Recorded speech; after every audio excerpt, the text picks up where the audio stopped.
Podcast today. Me, supported by, as ever, Dr. Helen. Helen, welcome. Thank you very much. Today, we're going to look at mistakes in somatic coaching or embodiment coaching.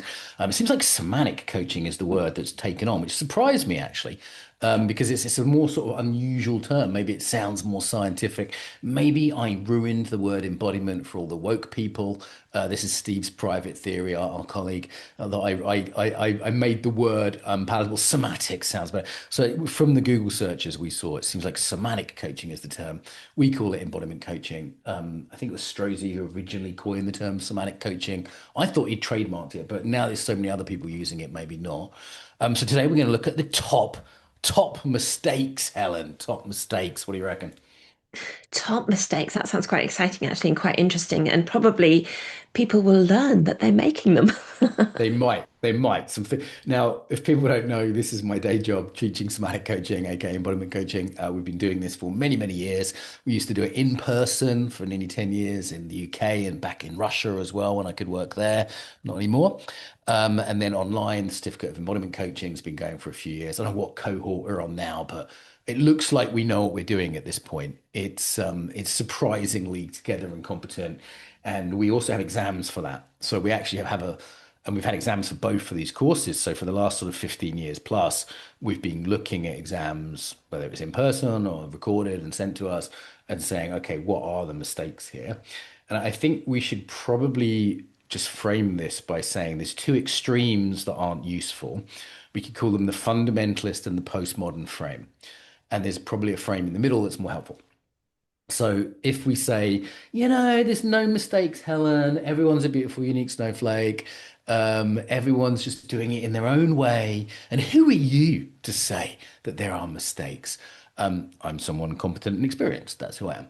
And as is Dr. Helen. So that's one extreme is a sort of postmodern, there's no good, no bad, no right, no wrong. And the other extreme is also unhelpful, which is to say there's only one way to do things. And if you're not doing it exactly like me or this guru or whoever, you are bad and wrong and evil, and you should be persecuted for your sins. So we're not doing the sins of embodiment coaching or somatic coaching, but we're not doing the it's all good, baby. Who are you to tell me what to do? Does that make sense as a sort of scale, a kind of California to Vatican scale? Would that be a good way to describe it? It's an interesting way to describe it. But I think the point about there being a scale is crucial because there's nuance around every aspect of the coaching that Yeah. people do. And there's, layers of learning in that. And so it's never one extreme or the other. Right, we're not going to extreme. So we're not talking, I think heresies of embodiment coaching could be one. Sometimes I feel that way. I've got my own personal hates, but the other thing is it's not just personal opinion here. We've developed our standards through many years of different trainers from different cultural backgrounds, looking at many people. I think we've got students from 40 countries this year. So it has to be something that is sort of, a bit cross-cultural, isn't just about, we have teachers from yoga, from breath work, from conscious dance, obviously from coaching, and they all bring something different to the party. So we wouldn't want to be too rigid. But at the same time, there are just some mistakes. Okay. I was thinking, what would constitute a mistake, either ethically or pragmatically? So if something doesn't work consistently, it's a mistake, or if it's damaging or potentially damaging consistency, it's a mistake. So our criteria here is not just Mark's opinion or Helen's opinion. It's really from learning the hard way over the years and using those criteria. I mean, I think we can almost take a step back. The first mistake would be sort of not doing it, right? Like the first mistake would be if you're a coach, if you're not working with the body at all, you don't have to be a master somatic coach, but if you're ignoring the body, you're making a mistake. That would be the first sort of meta mistake. It's sort of obvious to us maybe, but how if someone was listening to this for the first time who wasn't used to embodied work, only had just heard the term somatic coaching. I think it's sort of done the rounds a bit now, but I think people, still people out there who are new to it. What would be the sort of 101 case for why you should work with the body at all, Helen? Because people get stuck in their heads and they bypass the body, and talking about it and just thinking about it and working with the thoughts tends not to work that well. So bringing people into the body means that it works better. But if people haven't come across that before, they won't know that they're not doing that. Right. It's sort of common sense. I was teaching on Keck this morning about self-regulation. It's like, why can you not just tell people to calm down? Or why can you not tell yourself to be happy? I mean, imagine if you could say to a child, please behave. And they're like, yes, mum, of course. I'd forgotten. It doesn't work that way, does it? Or to yourself, like, I woke up a bit down today, a bit grumpy. I couldn't just be like, now I will be happy. Now, there's some things I could do to change my state. And I did that successfully before it was time to teach. And that's fine. Co-regulation, eco-regulation, self-regulation, theo-regulation, all the things we encourage. But I couldn't just tell myself because the sort of neocortical layer of the purely cognitive, let's say. Yeah. If you look at literature from Shakespeare, the Bible, the Greeks, it's like you'll hear people saying, why do was it one of the Christian saints, Augustus or someone saying, like, what Augustine saying, why do I do what I know to be bad? And it's like, Plato talked about the multifaceted self, which was later ripped off by Freud. This idea that, now it's IFS. This is the same lineage, really. Yeah. Plato said, there's different parts of us, the animal nature, and Freud, obviously, it was the id, the superego. So there's always this conversation of like, why do we do what we don't just say we will do? Because like the obvious, clear, simple example is a diet. Every single person out there says, I'm going to eat healthy food. And then 9 times out of 10, you don't, or you don't long term, because there's Yeah. something in the way. And it could be that you're using the food to self-regulate. It could be that there's a food that's got some deep, association. So we could look at this through, deep unconscious, depth psychology, parts work. But certainly embodiment is one answer to that. We have an embodied habit, which we can't just logic our way out of. We can't just Yeah. talk the client through. And often I find in terms of why people should do somatic coaching, people are pretty clever, particularly if they can afford me. No offense, but they're generally professionals who are on top of their shit. They know their job. They're smart people. But so this is the bit they haven't thought about, Yeah. right? So I think that's another reason why it's not the only thing that works. Like I said, I like parts work, for example. But it's the bit they haven't really thought through is their embodied tendencies, their moods, that side of things. Mm. And you can actually combine these things anyway, can't you? Because bringing Of the course. body into any other aspect of coaching, any other aspect of work with someone will deepen it, Yeah, bring like it. you're trained in Gabor Mate's work as well, like compassionate Yeah. inquiry. I'm sure you stick those two together. I know a bunch of people, of my students do that. Okay, so we're not saying somatic coaching is the only way, but we are saying you might be missing a trick if that's the first mistake, is just not to do it. Now, let's assume people are now doing it in some way. Now, maybe the mistake is they didn't get proper training. Like it's easy for coaches nowadays to look at a few TikTok reels, Instagram videos. And I share some tools on Instagram. Check me out, White Walsh, on Instagram. Just put in my Walsh. And it's good, tools are out there. Why that might be a mistake just to sort of to have the confidence to be like, okay, I've learned a tool from Instagram, therefore I'm a somatic coach. Because it's quite quick to learn a quick tool. Why might that be a mistake, Helen? What do you reckon? Because there isn't enough depth of understanding. There's a really superficial presentation of a tool on social media. And as a coach, if you're using a tool, you need a much deeper understanding about what it's doing and why, and experience of it as well yourself. There's a few pieces there, isn't there? There's the sort of all the different variations and if it goes wrong and what about counterindications, that's not taught. Yeah. The other piece, though, as you sort of alluded to there, was integrity. Yeah. Now, I'd say that the biggest mistake an embodiment coach can make is not having their own embodied practice, not having their own deep sense of embodiment. And I feel like, and this is, part of Keck. I'm going to keep plugging Keck, by the way. I can't help it. It's not, we want this to be useful for listeners, but it will be an advert for Keck. The big part of Keck is establishing their own practice. Like they're Yes. on week 5 at the moment, the current cohort, and we don't let them anywhere near a client till like halfway through the course. Well, actually, I think it's just under that. Third actually, but it's a good few months where they're just doing their own practice, and they continue that to the end of the course. And I think that's a matter of integrity, it's a matter of depth, and also just like practically, if you're trying to do a tool but you can't model it, you freak out. You have to be able to be good enough at a tool so you can do it while also paying attention to someone else, which is harder Yeah. than just doing it in your own room with your eyes closed. And I think there's a sort of moral integrity, there's a practical piece. And what I teach embodiment, where somatic coaching is different from just using tools, is you are the primary tool. What Yes. you are conveying with your co-regulation, with your modeling, with the sense of the person you are, that is the heart of it. And it's funny, years ago we had a conversation. Should we call it the embodied facilitator course? This was the in-person course, or the embodiment facilitator course? And it was a really interesting question because an embodied facilitator might not be doing any embodied techniques, Yeah. but they're embodied, right? And we said that's the important part. Now, the embodiment facilitator is someone who's facilitating embodiment. And we were like, okay, where do we want to put the emphasis? And I quite liked embodied facilitator because it was like you're a facilitator, coach, embodied coach, same thing. Is it an embodiment coach or an embodied coach? Now, it's both, right? Like Keck is both. But we had a really interesting chat of what we should call it, which was like the most important one. The embodied embodiment coach. Yeah, exactly. I mean that's if it was, I think we went for just one that sounded better marketing wise or something, but we knew at core, and we always explain this to students, we're teaching you to be embodied coaches, not just embodiment coaches or coaches. It's awkward with the word somatic. I guess you'd say somatic coach rather than somatic tools using coach. It's a bit more Yes, yes. with somatic. I think somatic people like just because it sounds posher. It's like, let me explain this word to you, you know? It's found its way into yoga as well. I Has see it? comments, yeah. Oh, I want to do somatic somatic yoga teacher training. And I'm like, if it's not somatic, what is it? It's certainly not Yeah, yoga. as opposed to yoga, where you're not aware of your body, where you're, completely unaware of yourself. I also think embodied adds something. There's a little bit more to it. Like somatic is more like the Western traditions, Yes, generally, like Feldenkrais. Also, it's like it's still a little bit of like mindfulness based kind of feel rather than deeply embodied. There's a slightly different resonance and nuance to it. And people love explaining Strozzi's thing about the Greek soma versus sarx. They kind of they really like love to say that. And then they'll usually quote James Joyce, which also comes from there. And it's Mr. Duffy lived a short distance from his body, but which is a great quote. I mean, James Joyce is a great writer. Well, I guess what I'm saying is like you should have your own traditions and your own quotes.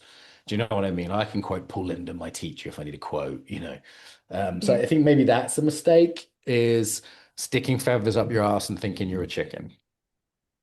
So this is a Zen phrase that I love, which means putting the appearance of something without understanding the depth of something.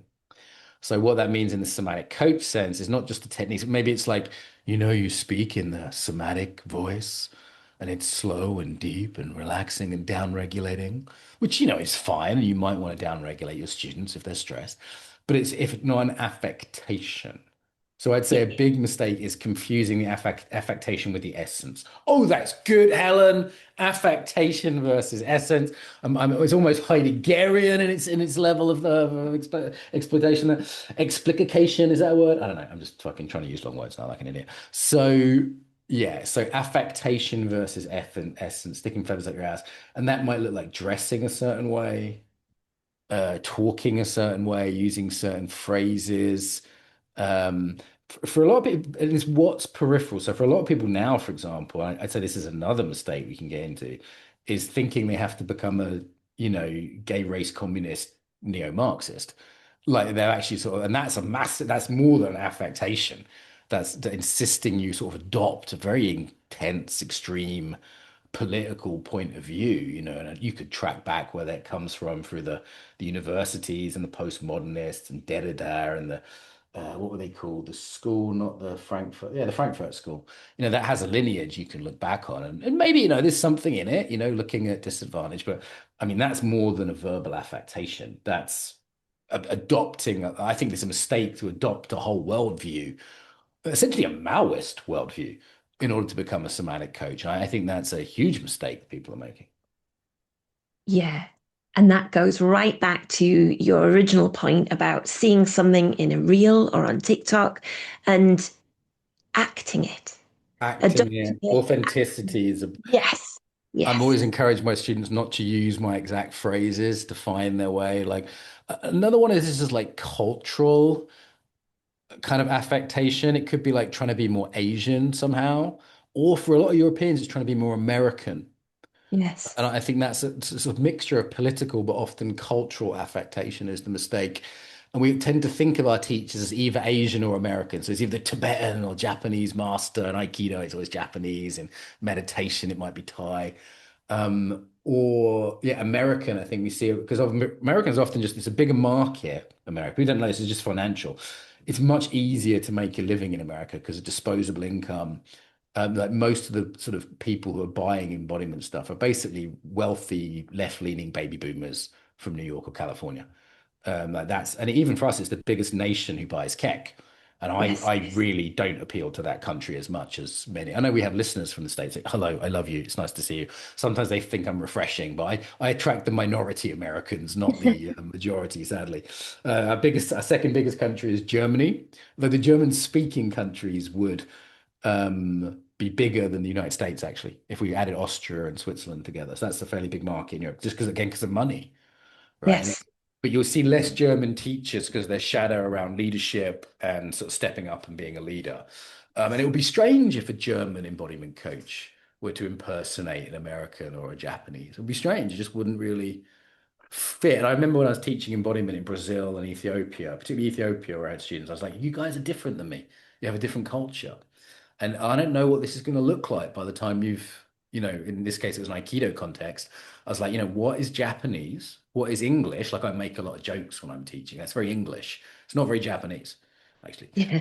It's not very American either. There's not many American teachers who are funny. They tend to be quite sincere, Helen. Helen, I just want to say embodiment really matters. It's somatic coaching. It's really touching my heart.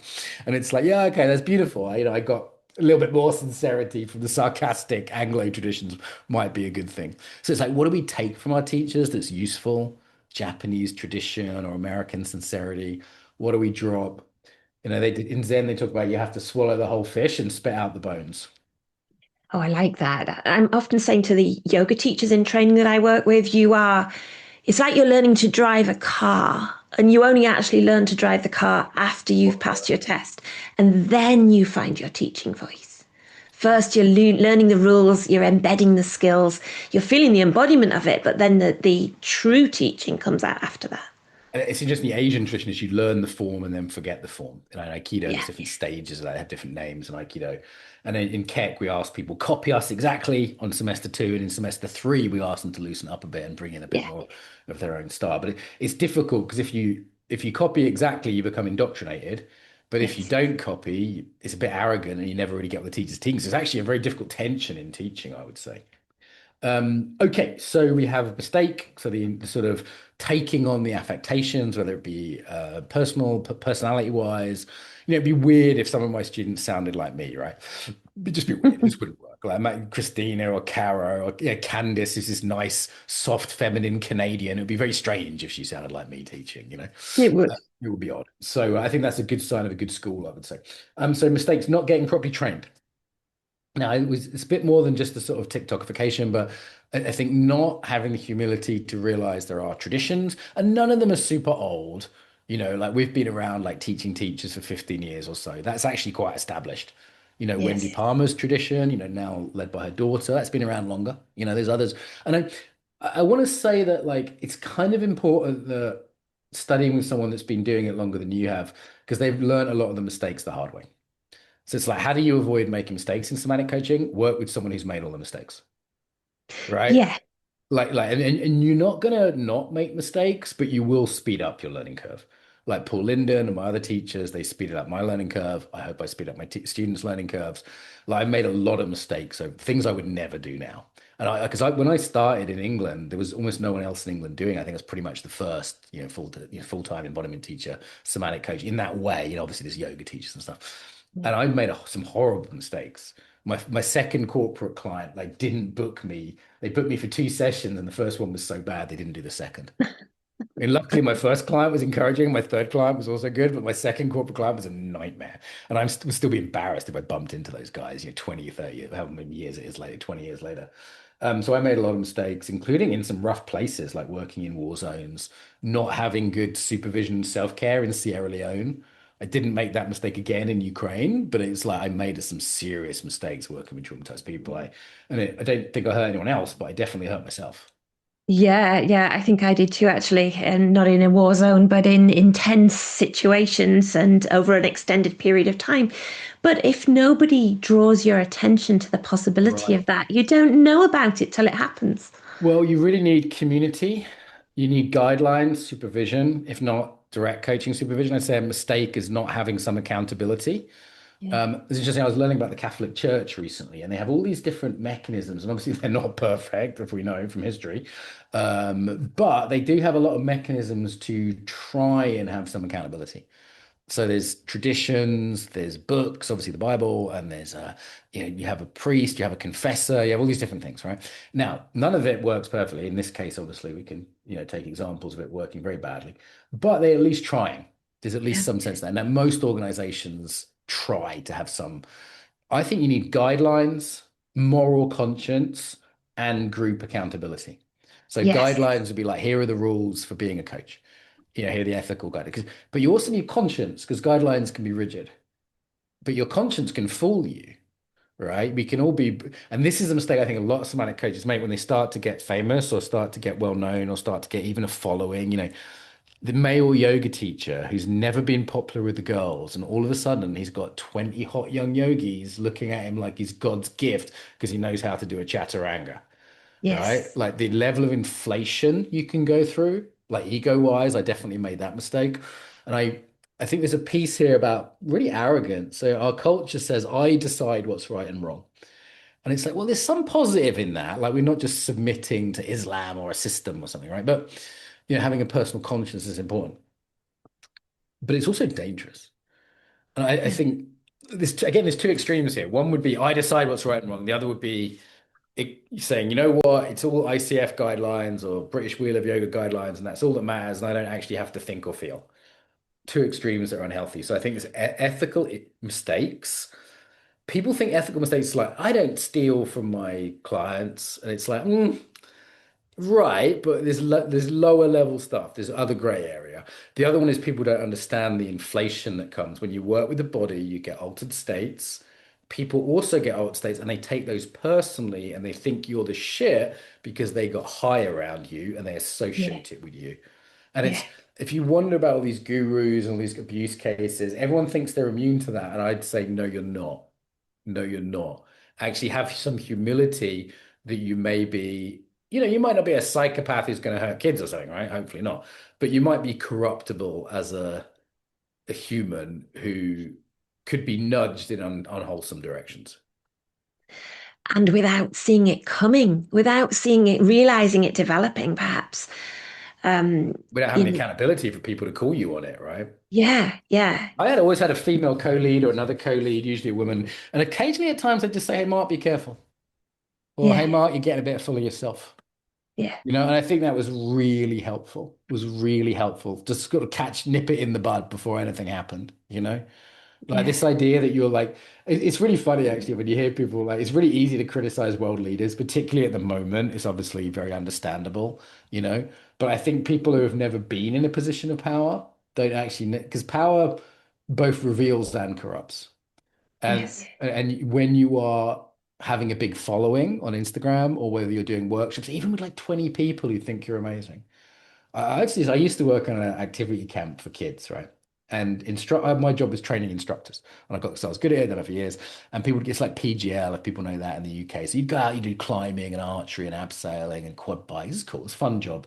And because I'd done it for a few years, I trained the instructors. And they'd always come in humble and they'd always come in and it'd be all about the kids. I'd be going, yeah, I just want the kids to have a good time and keep the kids safe. Yeah, great, great, great. And then all of them would develop an ego because you can't be around 50 kids all day long telling you you're amazing without developing an ego. 50% of them would drop it and this was a 6 month cycle that I saw every year. 50%, it doesn't matter if they were good people or bad people or what nationality they all had the same issue, greater or lesser extent. Some people would be more egoic, some people culture's more prone to it, but they would all get, let's say, corrupted. Okay. And then 50% of them would get over it, get some humility again, but the other 50% wouldn't and eventually get fired for something. They do something dangerous or, whatever. yeah, Nothing awful, but just something that wasn't really cool. And I thought, it's not, it's the position that's corrupting. It's not the personalities because they yes, all start off the same. And I thought that, and now the personality meant some would recover easier or take feedback better. But it was interesting. It was every single year, and it was to a greater or lesser extent every single instructor. And I thought that, and I was talking about hundreds of people, so it's quite a big sample. I thought that's interesting. We have this idea that only bad people do unethical things. And it's like, no, no, no. Bad people do the worst things, right? That me or you yeah, would never dream of, but good people still do some slightly shady things. Yeah. And as you say, without that accountability, without the reflection, the mirror to see what's happening, or the support to look at what's happening rather than just letting it happen. So to Hmm. be able to reflect on what's changing, what's occurring. Thinking about this in medicine as well, because I think that it certainly wasn't spoken about or brought into training of doctors back in the day. Yeah, yeah. Interesting. Friend of mine does medicine for doctors at Cambridge University around sort of Buddhist ethics and mindfulness. It's actually really in depth. It's really complex. Yeah, But I think the key piece here for somatic coaches, the mistakes would be thinking you're immune to the influence of power, prestige, the worldly winds in the Buddhist model. What's the Christian model? I forget. But it's the idea of, that they think you're impacted by things. yeah, Okay, let's go back to basic mistakes then. So basic mistakes in somatic coaching, talking about embodiment rather than doing embodiment, yeah, right? Like that's a mistake I see people make. Talk about sensations and you're allowing clients to do that. Making it weird. There's a big mistake. I yeah. see people are coming from like yoga, conscious dance, Buddhism. Like a big mistake a lot of somatic coaches make is how to be. I did a whole book called Working in Business, a Guide for Hippies, a little ebook. I think it's probably still online. And I'd say like, stop using weird words. Stop talking about chakras. Stop speaking in a creepy voice. Stop dressing weird, or like over eye contact. Someone's just come back from Burning Man or Buddha Field Festival and they're like really making like deep eye. It's just not socially appropriate in the real world. Why are you staring at me, you creepy long-haired German boy? Like, stop it. Like, how else do people make it weird, Helen? Because you're pretty down to earth northern lass. I am down to earth, yes. I think, well, it's adopting things they've seen and replicating them rather Yeah, than, affectations again. yeah, yeah, yeah.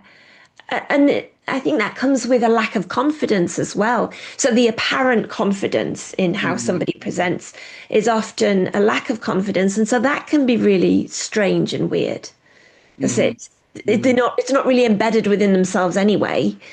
So it comes as weird because actually a chakra workshop in the right environment with the right group and the right understanding behind it isn't weird. Yeah, yeah. So it's context is the key thing. So talk is Yeah. not, I'm not again, I did a whole workshop talking about embodiment and chakras at one point, some people say chakras. And it's not a problem. It's what's the context? Yes. Who are you talking to? Your Burning Man friends are not your corporate clients, right? Yes. Hopefully not. Like there's differences between countries. A lot of people who train in America, or particularly they train in the West Coast, they get in trouble. Like I did a lot of my early work in businesses in the UK, which are pretty intolerant of bullshit, and then in Yeah. Russia, where people are definitely not tolerant of it. Yeah. So thinking about being really accurate with definitions, so having vague. I was doing teaching centering on Keck today, and a lot of people have very vague definitions. I asked people, what is centering? And everyone said, I just said, do you know what centering is? And everyone nods. I said, okay, what is it? And the definitions that came back, some of them I was like, this is definitely not that. Now, that's partly just this disagreement about the definition, but it's also partly a lot of them just hadn't really thought about it. Yeah. Like, I remember someone saying to me once, you talking about vagal toning. And I asked them this is, polyvagal thing. And I said, what do you mean vagal toning? And they didn't actually know what they meant. I said, No. well, what is that exactly? And you could probably describe it. I was like, is it toned like a muscle? And actually, even in fitness, toning isn't a thing. You know this? It's really interesting. Yes. Like even in fitness, you have these like toning your abs. Your abdominal muscles are either contracted or relaxed, and they either have fat on top of them or not. Now, if you were walking around with chronically contracted abdominal muscles, you couldn't breathe properly, that would not be a good thing. Like toning was invented when the fitness world wanted to sell gym training to women, and women were scared about getting bulky, which, by the way, isn't going to happen if you just go to the gym a couple times a week. 50-year-old woman is not going to look like Schwarzenegger accidentally without steroids and a lot of chicken. It's like, how hard bodybuilders fucking work to get big. It's like, it's not going to accidentally happen because, Actually, an Yeah. interesting thing, just a quick aside, is muscle memory. So if this is definitely a thing. If people have trained in sports when they were younger, My partner did a lot of gymnastics when she was younger. All she has to do is walk up the hill a couple of times, and then all of a sudden she's got juicy glutes, because her body knows to do that. I think Yes. it's fascinating for them. Anyway, it's not a somatic thing. I just want to talk about juicy glutes.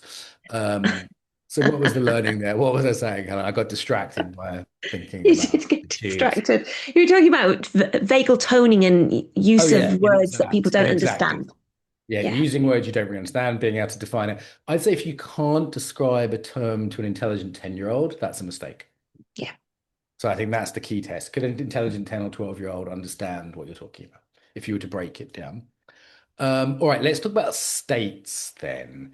So another mistake I see people making is just getting everyone high and thinking that's somehow healing in inverted commas or release in inverted commas. Yes. There's a lot of models of release that may have something in them, like I do TRE, for example, but they may not always be the best way to think about something. And then actually just think there's an implicit model that there's something in that needs to come out. And people will do that with emotion, for example. They'll say he needs Yeah. to cry out, and there's something in that, but it's not, it's a metaphor, right? So it's like, are we speaking metaphorically or literally at this point? There's no little emotion inside that needs to come out. Yeah. Now that might be a Yes. good enough metaphor to use at times for a grieving process, but it's not actually the case. So I think a lot of the time people either like force these loose, they say deep, deeper. Oh, they'll come back. It was such a deep workshop. And I'll be like, what was the girth like? And they'll look at me confused. Was the girth good as well as the depth? And then they realize it's just a metaphor, guys. Depth is a metaphor. What they're really saying is, I had a strong state experience, Yes. which might not be bad. And I can give you a strong state experience. It's called heroin. Okay. I can give you, it's called cocaine. That will give you a strong state experience. So, I mean, state experiences aren't always a good thing. But Yes. if someone says I was healing because I cried, or I was doing deep work, again, inverted commas, how was the girth? Because it was in some way overwhelming. And now I think there's a Yeah. place for emotional work. I'm not against crying or whatever it is, screaming, shaking, hitting pillows. But this is the sort of thing that the mistake that was made in the 70s with body therapy. And eventually all the body therapists, they're following Alexander Lowen and Reich, they eventually realized it was a terrible idea because they realized it wasn't really integration, it was potentially re-traumatizing, people got overwhelmed. I remember some of my teachers in California saying in the 70s we did all this really intense body work. And they said we made basket cases out of people. Actually, it was Wendy Palmer. I know. I don't think she's deceased now. I don't think she'd mind me saying that they did bodywork people and then they weren't functional afterwards. They took Yes. people with PhDs and jobs and CEOs, and afterwards they couldn't function because they just opened them up so much so quickly with this really intense Rolfing style bodywork. And she actually stopped doing that kind of work with people. The risk of bringing somebody into a state of dysregulation and they leave with a bit of a chronic dysregulation rather than them being able to experience emotions from a regulated place. So one looks more impressive than the other because there's a release of emotions and wailing and moving and whatever, but that doesn't mean that anything is fixed or cured, and somebody can leave a session like that really still in that Yeah, state. yeah. So one is a risk of, I'd say a mistake is not putting people back together again because you Yeah. don't know what. I mean, I remember afterwards, I was at a workshop one time and I had this big emotional release and everyone was crying. That was the end of the workshop. I didn't have a very good U curve. This was the early days. A big mistake people make is not having we call it the seasons model on CAREC, or not having a sort of warm up and then a come down. Ending deep, ending intense, not so helpful actually. Not having good integration, I think, is a Yeah. big mistake a lot of somatic teachers are making. Not having that integration period and also putting people back together. I remember one woman after I said, "What have you got to do now?" She said, "I'm picking my mother up, my terminally ill mother up from hospital." And I was like, "Oh shit," because I realized I don't know Yeah. what's going on after a workshop for people. And this was an extreme case, but life is pretty extreme. You do not know Yes. what people have. And it might just be I've got an important sales call, right? My business depends on this. I once did a workshop and immediately afterwards I had a court case. It was my divorce proceedings. Now, actually, my ex-wife's very nice. The judge was okay, but that was pretty intense. I was talking about losing my life savings, and it could have been a really bad situation. I was high as a kite. I'd just done this embodiment work in a swimming pool and it was really intense. I turned up to this divorce proceeding and the judge is like, you seem in a good mood. Actually it worked in my favor. She's like, usually I'm used to seeing people who are like really angry. And I was like, I'm just grateful to be here. I'm grateful to the universe. But had I been a bit weirder, it might not have gone in my favor. I might have been too generous. You know what? Have all my money. But in this case, it worked out. But I was actually quite conscious of this situation. I talked to the facilitators. I did some things to get grounded. I left the session a bit early. But I think that's a mistake is not putting people back together, not realizing people have lives outside of coaching and the workshops we do. I've seen you so many times say to people, okay, we've integrated, we've done this, things are settled, but do not make any big life decisions. Don't make any, but don't shag anyone you don't normally shag. That's what I always say. Because on workshops, people get hired and they go look at each other and they go, "You're shiny." I'm like, everything's shiny now. Don't take it personally. So yeah, we always say don't leave your job or your partner or get a new one. I always sort of say that at the end. The one time I forgot to say that actually someone quit their job, someone from the Netherlands, and I was like, "Oh, one time I forgot to say it." And if people do quit their job, you say, "Look, leave it 2 days, talk to two people, then make the decision." Because you might Yeah. have had a great insight, a great breakthrough. I had someone leave an abusive partner after doing a toolkit workshop with me, doing no pose. And that was a very beautiful thing. I was very proud of her. And I'm really happy with myself that I supported that. But you have to do that right. It can actually be quite dangerous leaving an abusive partner. Yes. So, Yeah. even that, I was like, okay, good decision. Really support it. Really proud of you, but glad you didn't do that. I mean, go back home and tell him to bugger off. And, that could be really dangerous. Yeah. So, yeah, that's a mistake, I'd say. Not understanding that altered states lead people to make bad decisions. I don't like upsells on workshops because of that. I think Tony Robbins does this. Everyone gets high and then they try Mm. and upsell them. I think that's unethical use of states. It's more than a mistake, but I think it's not great ethics. Okay, I mean, I chat GPT'd this to see. I haven't looked at ChatGPT up till now, but I just put it just in case I was forgetting anything. It's often how we use it. It said ignoring nervous system safety. What do you reckon? Is that what we've been talking about? Or is that something else, Helen? Yeah, I think that's exactly what we've been talking about. It's about making sure people are able to regulate, people are able to return to a settled state, are able to integrate, and not leaving dysregulated and unable to anchor to anything. Yeah. Yeah, I think so. And noticing if the work that you're doing is beyond their window of tolerance. Yeah, I mean that's attunement. I would say Yeah, a really big mistake is not being attuned to the client. And is this too much? Is a yeah, very simple question, but actually a very profound question. Like, is this too much now? Too much too soon, too often, or too yeah, late? I also heard from one of my students the other day, I quite liked for neglect, too late. yeah, But I mean, is this too much right now? Is this too soon? Is this too much? Like that. I think that's that. I mean, I even do that with my jokes when I'm with a group. There's jokes you can make in Croatia, you can't make in Berlin. Yeah, but you're going to yeah. be in Berlin soon, kids. Check it out on the website. Go to embodimentlimited.com. Check me out in Berlin. We always have fun. Yes. But So here's I one. I think, like this one. Oh, something sorry, I else. was just going to say, I think that skill is something that comes over time. So people don't know, it needs practice and experience, like your second corporate thing. You didn't Yeah, know totally. until you'd experienced it where the edges were. And so people are likely to make mistakes like that when they first start out coaching.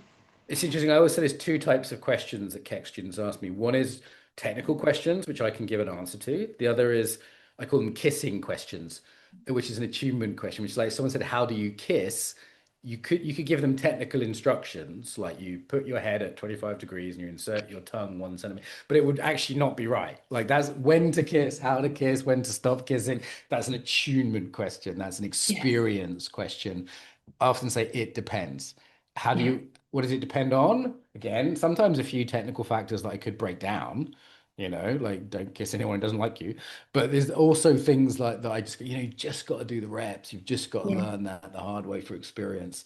So I think a mistake is thinking you can learn it all from a book or from a yeah, video and not understanding that it takes practice. This is why we ask on Keck people to have non-paying practice clients because then they feel more able to get it wrong and the client doesn't feel ripped off if they're not great at it yet. yeah, And like we say, you know what? And some people, yeah, I'm an experienced coach. I'm going to charge. And I'm like, don't at first, right? yeah. Like that way, you'll feel freer. Ethically, it's better. even if you're good at other stuff. So, oh, that's another mistake is coaches thinking because there are other kinds of coaches that they can be somatic coaches quicker and easier. And while they may know some of the skills, like listening skills or whatever, I think there's an arrogance. I almost prefer training beginners. Like Yeah. when people have come with a lot of other experience, it's hard for them to have beginner's mind.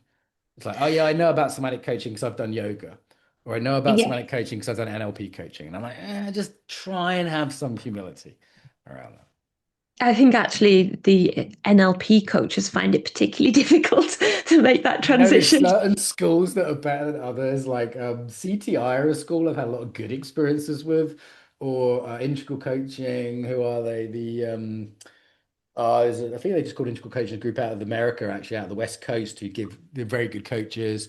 The Newfield guys are quite good. I'm saying some of the better ones, but there's definitely groups of people that I go, okay, this is going to be harder work because of this arrogance.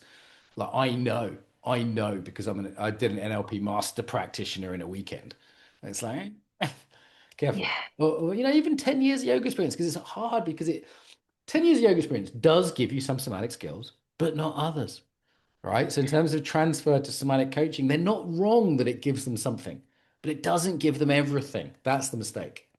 Absolutely. And I see this again with yoga teachers who are in training, who are very experienced yogis, can find it very difficult in those first stages of teaching because it's such a different skill. Yeah, it's a different thing. Teaching is not the same as doing it. So No. that's the mistake, is thinking having your own somatic practice. That's the Yeah. opposite mistake to not having one, is thinking that makes you a good coach because you've done a lot of meditation. Often they're a little bit internally orientated, which either Yeah. comes across as creepy or sort of disinterested almost, like Yeah. not having enough attention on the client. Yeah. I'd say if there's a trap to embodiment, it's that you get too into your own embodiment. And actually, life's about orientating to yourself and other people, right? Yeah. We're social animals. Okay, here's another one. Classic. I don't know, I need a good name for this. It's the A to B fallacy, the A equals B fallacy. So, for example, tears are good. Shaking is always trauma. Shaking sometimes is you're cold or you went to the gym that morning. If you cross your arms, you are defensive. Tension in the chest is always emotional repression. Sometimes this is to do with somatic body reading, which is A equals B. Um, I would not go so far as to say everything means everything, because there are patterns. Certain Yeah. issues through the arms are about empowerment, or legs about stability, or spine about dignity. Yes, there are patterns you see. And some of them are in Reich, some of them are in other schools, more modern schools of Hella work, whatever. But what would you call that? The A equals B fallacy? I think that's a mistake. Particularly, you'll see these very clever memes like this means you have this somatic issue. People love that shit, man. They love having to be simplified. Tension in your shoulders means you're carrying too much weight. It might. Yeah. It might It be, might. like, here's a fun example, right? If you can side bend better to what side, do you know what that means? No. It's which way you wipe your ass. Okay, so most of the side bending most people do in life outside of yoga is wiping your ass. So if you can side bend easier to one side, it doesn't have a deep emotional somatic meaning. It's literally just because I know, because I changed which hand I was wiping my ass with when I lived in Africa, and all of a sudden I noticed like, oh, I can side bend these. It's this side now. Literally, that's all it was. That's how meaningful it was. It was the fact that I wanted to eat with my right hand and wipe my ass with my left hand, so I swapped over. I still wipe my ass with my left hand. For anyone who's interested, you're welcome for the oversharing. I'm not sure I'm grateful for that knowledge, Yeah, but left thank you. hand. The Africans are right. Why? Because if you don't wash your hands properly or you can't get soap or something, that's the Romans did the same thing, cat-handed. Anyway, so things don't always mean what you think. All Yes. right, I'm just using that as a fun example. I think the other mistake is saying enough that I think there are themes. Don Hanlon Johnson, for example, he's always had this his whole life because he's got a fused spine, so people often misread him. And he says, no, it's just physical. It's like falling off a bike, it's just a physical thing. But he goes the opposite extreme, which is like nothing means anything specifically. And I'm like, yeah, there's kind of Yeah. themes. The heart is not the big toe, right? Like they have different personalities, different things tend to come up around the heart. Um, okay, over spiritualizing. I think a Mm. mistake a lot of somatic teachers make is like, your psoas is the muscle of the soul. And the psoas is the only muscle that matters. And they might be very poetic about it. The body never lies. Like that's a beautiful piece of poetry. And whether it's true or not will depend what you mean by it exactly. Yes. And there's a Yes. risk of spiritual bypassing, I would say, as a mistake of this. Like what's the example of that? You hear it in the yoga world, like sh throat chakras being blocked, or what do you reckon? Yeah, and it's all part of the bigger picture that it's just, your path. This is your path. Or it's, Oh, this is okay, yeah. a silver Sometimes I think lining from this means that your path, following your path, or everything's just, it's for a God's reason. will. Anyone that's been abused, it's a learning, it's a Yeah, healing. You yeah, asked for this in a past life. There's some really gross ones actually, yeah, which is you got to be yeah, careful of those. I remember a Buddhist telling me karma is a thing, but it's too complicated for you to understand, so don't. Right? Not like it's your karma, you did something bad, that's why you've got a disability. And in Christians, the same thing. Like it's like there's a thing in the Bible where someone's blind, I think it is, and one of the Pharisees says, "Oh, they must be very sinful," and Jesus says, "It doesn't work like that, you retard." I mean, I'm yeah, paraphrasing, but it's like that sort of stuff can be quite toxic, I would say, blaming yes, people for it. Or yeah, just dissociative, like your body's a meat wagon. There's some somatic people have this weird spiritually bypass way of looking at the body, which I mean, it's essentially the trans view as well. Actually, it's in media, but it's sometimes you'll see it in some. It's actually a heresy in Christianity, but you'll see it amongst some Christians. Like, my body is just meat, my soul is the real me. I mean, yeah, that misunderstanding of Christianity is translated into the modern transhuman movement. You could upload to a cloud. You're really an angel spirit. You're not really your body. And to me, that goes against the whole spirit of somatic work. So it's yeah, yeah, it's really bizarre how that can live together in a person who does somatic work. But yeah, when people have a lot of trauma, there's still a sort of distance from the body. And actually, I would say a big mistake, not doing the trauma work if you're a somatic coach, doing your own trauma work. I mean, yeah, there, not doing your own, like that is necessary to come back home to the body. If you've got dissociation because of generalized trauma or specific body part trauma, trauma around men, women, whatever it is, like you need to look at that. And I honestly, I'm embarrassed about the embodiment work I was doing before I addressed my own trauma, which was a slow, gradual, circular, spiral process over years. Honestly, I'm just embarrassed, like how dissociated I was or how stuck in certain tendencies I was. Like the mistake I made was not doing that stuff earlier, I would say. Because when I did, it was just like my somatic coaching just improved like 50%. Like as soon as I got a bit of EMDR, it was like, oops. but it's relatively common, isn't it? Because the people drawn to the work often have Yeah, true. um, those experiences that, there's a reason why people are drawn to some areas of work. And it The- can take time to be ready to do that inner work, which is, of course, crucial, but it takes time. Okay, let's look at paradigms that might be a mistake, depending on the context. But for coach, I would say taking on a therapeutic or diagnostic or healing paradigm. So we are not in the business, coaches are in the business of coaching. We might say education, learning more Yeah. broadly. We're not, now there may also be some healing benefit. And of course, Yeah. there isn't, just because there's not a hard line between something doesn't mean it doesn't exist. It's like saying, because there's not a hard line between men and women, and some people are a little bit kind of funny and in the middle and unusual, there's no such thing as men and women. Yeah, there is. Okay. It's the same thing with coaching versus therapy versus healing. Yeah, there's a blurry line between those things, but you can be clearly in a wrong paradigm, the wrong paradigm for coaching. If we're saying we're Yeah. somatic coaches, if we're advertising ourselves that way. And I think the most common one now is the diagnostic one, which, you as a medical doctor might be in a different context, right? Like I want a Yeah. diagnosis of if I have arthritis in my painful hip or not. I want a clear diagnosis. Okay. But I'm not sure I want to be called a narcissist every time I'm a bit selfish. Yeah. I'm not sure I want to call my clients autistic just because they're da da da da da. Now, I might say that as a joke if I got rapport with the client. You're being a bit autistic now. I say to my colleague who actually is autistic and she laughs and we both have a good time. But I'm not diagnosing anyone because I'm not qualified and it's not appropriate. I don't have permission. There's like multiple reasons I'm. So what annoys me when I hear like trauma therapists diagnosing Trump. It's like, no, no, no, you don't like him. And yeah, I kind of see what they're saying some of the time. I'm not necessarily Yeah. even, I don't think he's a good person for the record, but I'm not in a position to diagnose him. I have They might consent. even be right, but it's the wrong context. It's Right. not. Yeah. Exactly. Yeah. So the context of coaching is not diagnosis, and it's everyone's got a diagnosis. What's the most fashionable one now? Is it some really extreme ones? Tourette's is kind of fashionable, and bipolar is kind of fashionable. What's the latest Yeah. fashion?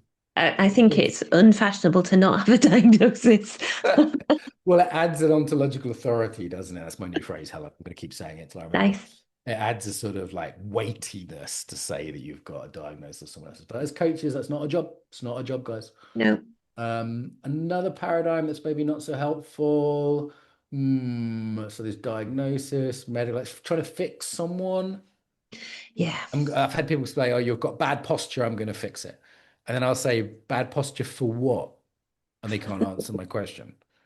Right? Like good posture for sleeping is lying down. It's not standing up. Right? So it's like if you have a model of there's such a thing as good breathing.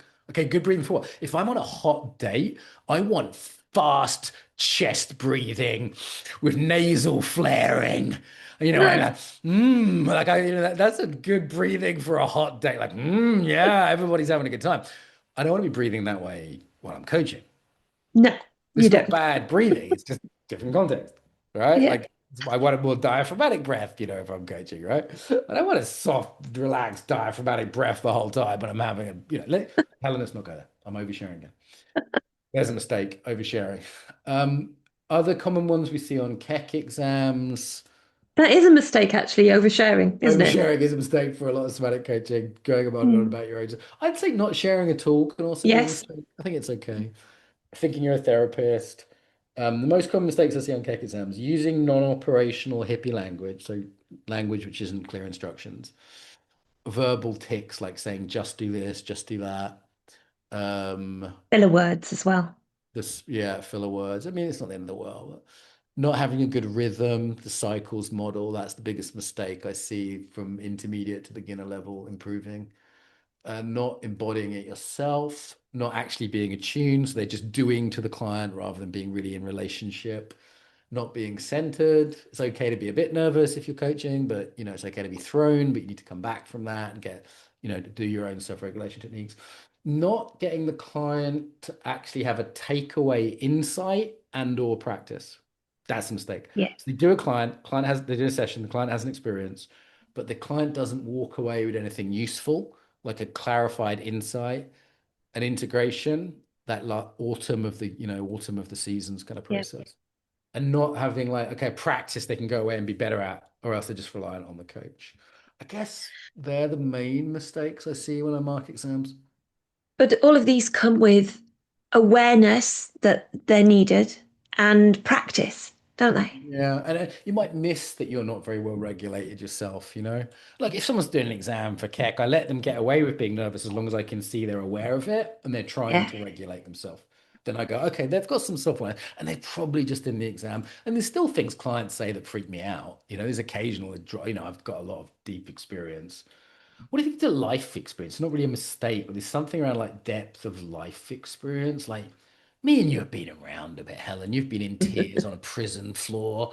People heard that episode. I've been to Ukraine and got divorced and, loved and you've raised kids. We've loved and lost a little bit, haven't we? It's not really a Yeah. mistake, but there's something in a somatic coach that's traveled, that's had different jobs, that's had many lovers. I don't know. Like, what am I talking? It's not a Perhaps mistake. perhaps Something. the life experience adds to the or can add to the depth of the coaching. Mm, mm. It's not that you can't be a good coach without that, You can have the but good techniques without that, but yeah, something might be missing in terms yeah. of range and depth and empathy for different types of people. I mean, could you But be a there's good somatic coach if you'd never left your own country? I would find that, like if you'd never even been and it, around different types of people. it's maybe more about the experiences that you do have. So, when you are very young and have had very little life experiences, there's nothing you can actually do about that anyway, other than Sure, live sure. your life and allow those experiences to deepen your person, your being, the way you look at the world. Helen, I think it's beautiful. We've covered a lot today. Talk about affectation, not confuse related to that is not confusing style with quality, because there are Mm. different styles. Like me and you have a very different style. can be that's still can be fine. We must work where we make a Yes. good team on when we teach on courses. Yeah, obviously, I think obviously the main mistake you could make is not subscribing to our Instagram so you can see all the good tools. I'd say seriously, if you're like getting tools from online, look into a course. It doesn't have to be us. I mean, you can look up Keck, it's great. It doesn't have to be us. Like look into one of the courses, check that they're established, that they've really made the mistakes for you. If they've been going a year or two, you might want to be a bit cautious. If they're making some of the new agey mistakes or some of the woke mistakes, I would say be a bit cautious. Check they've got some trauma awareness and some cross-cultural awareness. So again, a good teacher is going to, you'll still make mistakes, but they'll speed it up. And I'd say lastly, like, don't be too scared. Because you know what, the most ethical, the most considerate, most kind people are the ones who are most worried about making mistakes. It's actually the people who don't worry about making mistakes are the ones that I worry about. Not the arrogant ones who just be like, I'll be fine. It's like, so I say that a lot of people watching this, if you're not American and super confident, if you're listening to this, you're not like, I'm the best, I can do it. Um, like I'd had to say, have heart. A lot of these mistakes are not terminal. You are going to make mistakes along the way, as long as basic ethical stuff. And even if you make a few mistakes, as long as you're doing some basic good embodied work, clients are going to be pretty forgiving, Yeah. right? Like you can do something that's total cock up. And, as long as you're kind, you've got some rapport, you're doing a bit of centering with the client, they'll still find it helpful, right? So I'd say I kind of want to leave people with two messages. One is like, if you're naturally cocky like me, be humble and get properly trained. And the other group of people listening is like, if you're a bit too nervous, it's just the body, right? Like we've all got a body, it's all there, we're all embodied. It's not like, oh my God, what if they get traumatized when I ask them to take a deep breath? They're not gonna. It's fine. Just chill out. Yeah. Nice. Love Final it. thoughts, Helen?